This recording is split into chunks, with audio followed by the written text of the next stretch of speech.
थोड़ी दगाड़ी कर व्यापारी ड्राइवर भैला जारी।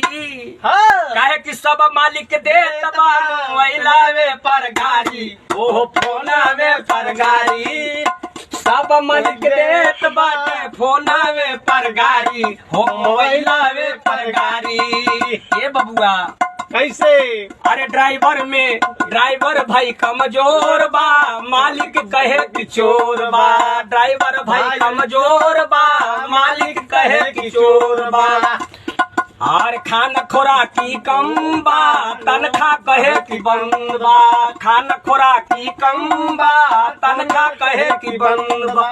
रोड के चर्चा बढ़ल बा, खर्चा खोजल 2000। ये बबुआ कैसे?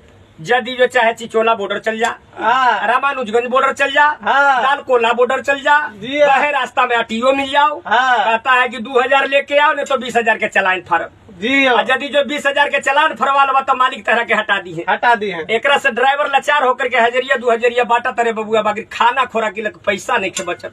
अरे रोड के चर्चा बढ़ल बा, खर्चा खोजल 2000। अरे सब मालिक देत बा मोबाइलावे पर गाड़ी, ओहो फोनावे पर गाड़ी।